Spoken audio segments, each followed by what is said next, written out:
Alright, welcome back to my channel. This is the second part in my two-part series in which I'm going to build two opposite cities from two kind of different, what I'm imagining are different countries. I'm also imagining both cities are the capital cities of each of their country, so there's kind of a lot of tension there, but I'm kind of imagining that in recent years things have kind of cooled down and the two cities are getting along with each other. I accidentally recorded a huge chunk of this. Didn't record a huge chunk of this. I accidentally built a huge chunk of this, and so I had to do Command Z for everything that I built. So everything that I say from now on until like my 400th move is going to be basically pressing the redo button over and over again. So let's begin. So I'm starting out with this tower here. I really want the architecture of this city to suggest that it's totally opposite in culture from this other city. So where this city has a lot of right angles and grids, this one is totally radial, like a wheel with spokes. So the castle's at the center, and then it'll have roads leading out in every direction, kind of spreading across the landscape. This city will also be a lot greener, so I'm also going to have hopefully some agricultural areas kind of in the fringes of this zone. To do that, I'm going to build a big wall across the riverbank, and my explanation for that would be that maybe back in the day when these two cities were fighting or at war, this city built a big wall here just to keep everyone out. Because I'm kind of imagining that this is like a older kingdom, I guess, than this one, which is why the buildings are going to be more of a muted color. So lots of browns, lots of whites, just because the paint maybe is worn off, or maybe they never painted them in the first place.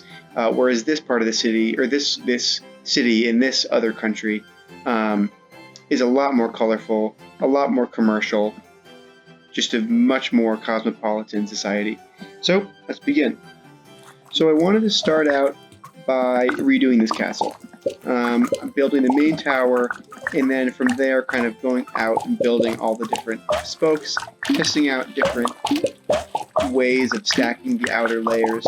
I eventually decided that I wanted to have towers on the outside, kind of like minarets.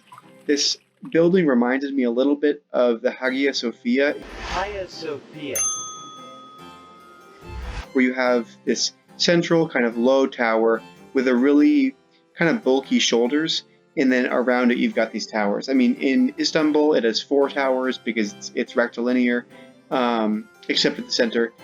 But in this case I have to make it a hexagon, so there are 6 towers. Plus it's not explicitly making that exact building, so it's fine if I edit the design a little bit.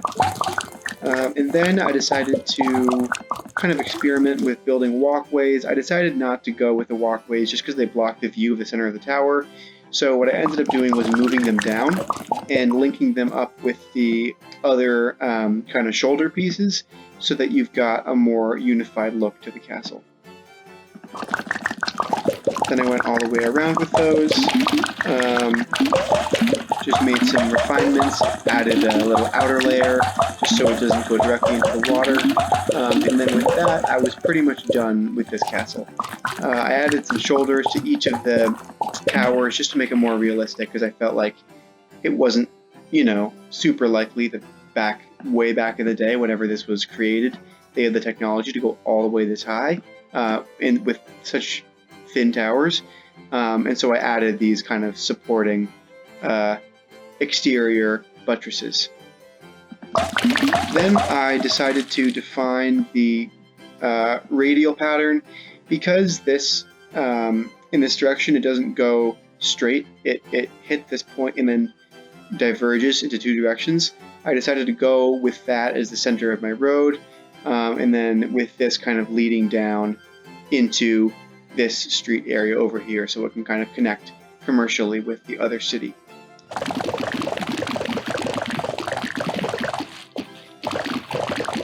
And then along the river, along the banks of the street, sides of the street, I wanted to build a lot of really small houses. I needed to create basically a wall around this area so that I could eventually have grass over here, courtyard area over here. And to do that, I would either need arches with a new update or buildings. And because I kind of want this to get a more rural look, less urban, the buildings have to be pretty small. I'm going to eventually make kind of large buildings at the very intersection with this more cosmopolitan city, but that's just because those are the buildings where this whole country kind of does trade through. Alright, so that's about as far as I got before I realized that I wasn't recording, and so now we're going to go live. So let's fill in the rest of the street here, just to make it, you know, complete, and then we can worry about making the courtyard area and maybe filling in the ground after doing the other streets. So because I want to leave kind of a lot of area for rural stuff, I think that I want to end this street right here. I know that it looks kind of weird like this, but I think it's kind of what I have to do. And maybe I'll end it earlier just so that this is a more normal, like, side neighborhood type of thing, so it doesn't quite go so far out, like a tooth. And then because this is a city, I should probably leave open streets around the castle, just so people on the different streets can get to each other, basically. And then over here, maybe I can just have kind of a dead-end area, like a little bullet shape like this. I think that's pretty normal.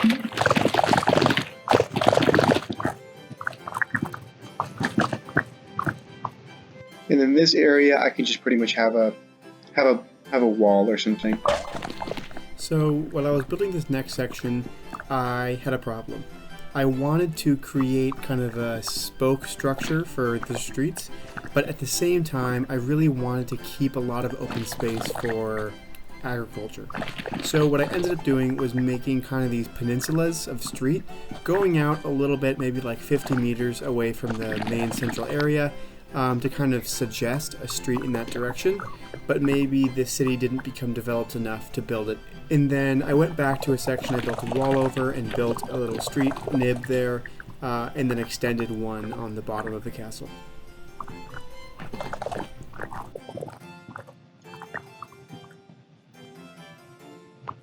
Okay, so I think that's pretty much it for what I'm going to do for the buildings. I want to see how they look after I build the grassy area, and then I might switch it around to make it a larger city or make it more colorful or something. But for now, let's just cover the ground in these tiles.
Nice.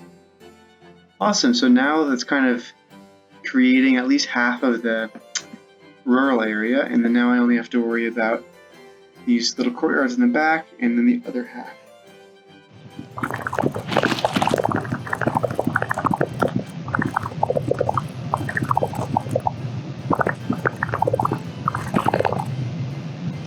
Awesome. So that's interesting. Those walls get formed just as a peninsula. They don't lead anywhere. Okay. And then let's do the final grassy area, which is over here. Okay. So that's the city as it stands right now.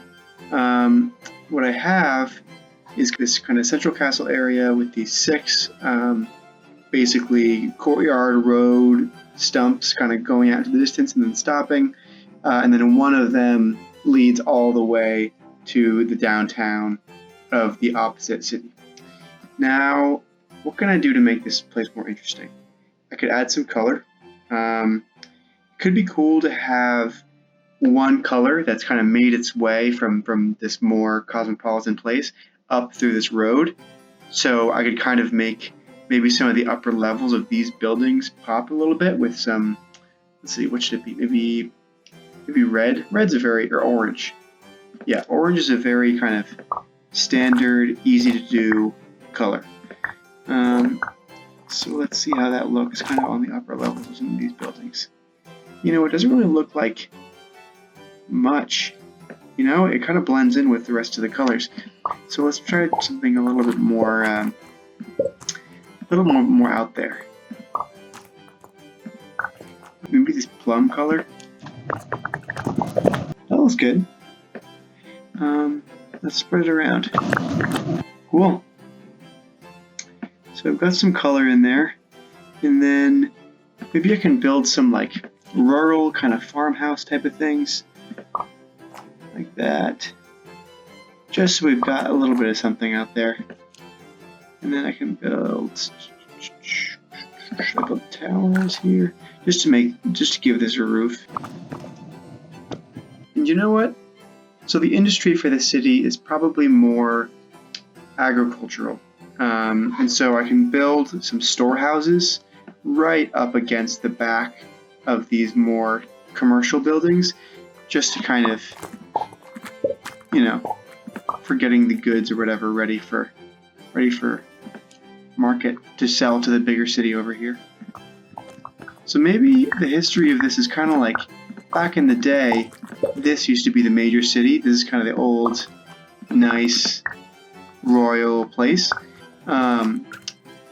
of at least this kingdom, and then this is just a foreign country. And this kind of dominated everything. But then they kind of got stuck in their ways. They didn't really build a whole lot more, kind of stuck in the same agricultural economy, while this place invested in more diverse talents, diverse people, and diverse skills, which made it a much more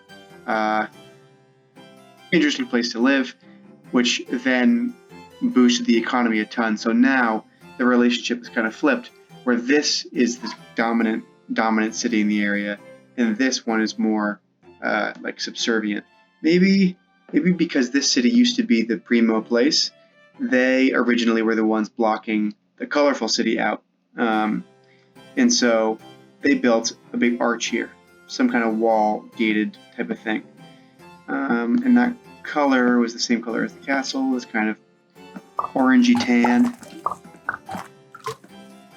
And now the gate is obsolete because nobody really wants to go, you know, this place is not the first destination.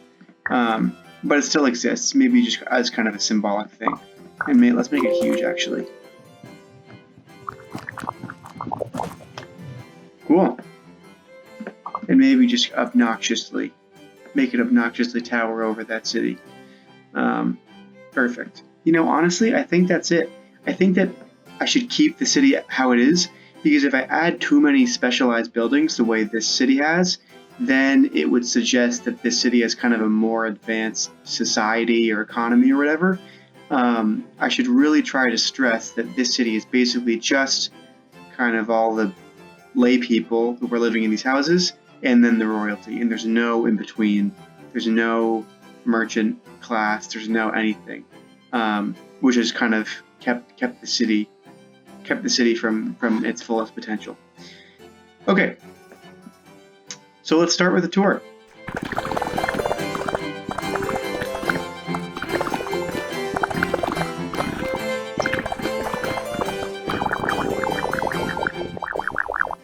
We start out with this gate. This gate is the intersection between these two cities. The two cities are along this river here, which gets really, really thin as it gets to kind of the more urban zone, and then widens out as it gets to a more natural area, rural area. And right at the thinnest point of the river, there's this bridge. where you've got this big kind of towering gate here. And I'm imagining that back in the day, this city used to be the dominant city in the region, and they were kind of keeping all these poor barbarian village people out. And so they built this kind of wall on the river. They built this big gate, super intimidating. They were kind of in charge. The structure of this city is it has a castle right at the middle, with kind of the beginnings of streets leading out in every direction. Not quite full streets yet, but definitely a radial pattern going out from this central hub. The only street that really goes to the end is the one leading to the opposite city, just because of the economical connection. At the end of each radial, I guess, spike, I've got a white tower just to kind of continue with that radial theme, and then to connect this guy to the structures down here, I've got this tower as well. And then along this street, at the very beginning, you've got the large non-castle buildings in this town, which are these commercial buildings on either side. They're kind of designed a little bit after these ones. Maybe they're built a little bit after as well, kind of trying to capture some of the commercial status of the opposite city. The opposite city's culture a little bit maybe leaked into the older place. You can see some of these houses have decided to paint their roofs in this purple color after this trade building in the colorful city, the block city. And so there's a little bit changing here, but still they're kind of stuck in their ways. Right here is a storehouse. So I'm imagining that this city over here has kind of an agricultural economy, and their trade is totally based on exporting their agricultural goods to this other country, specifically this other city. And so that's what that kind of is there for. Then you go up the street, up the street, up the street, up the street. You end up at the castle.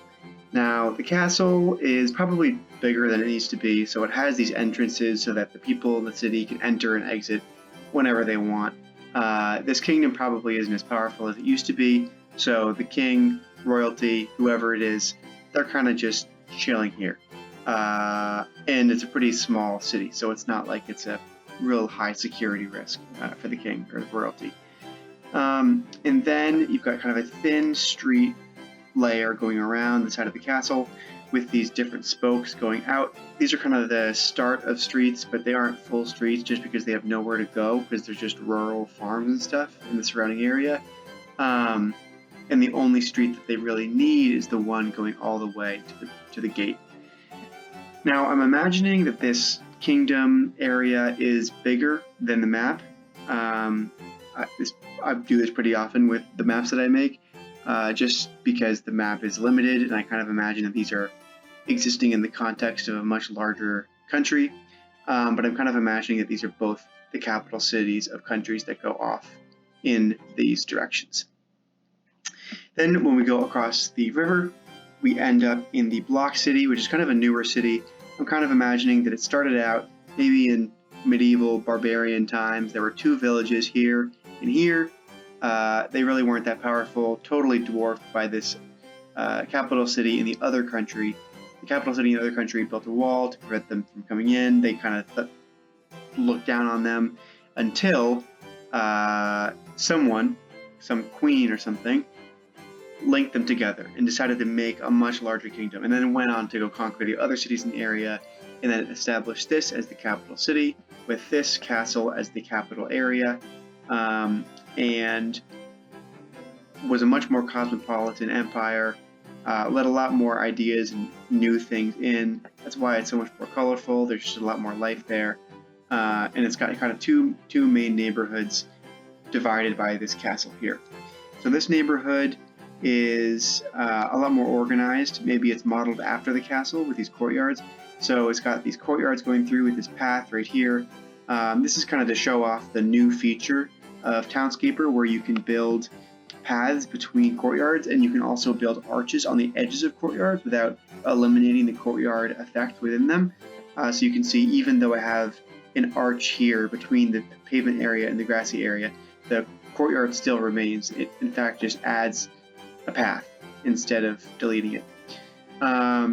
And then there's maybe a bank here, a tower here to symbolize the power of the main Blue Castle people, some kind of commercial area, maybe some shops or something. And then you come to the castle.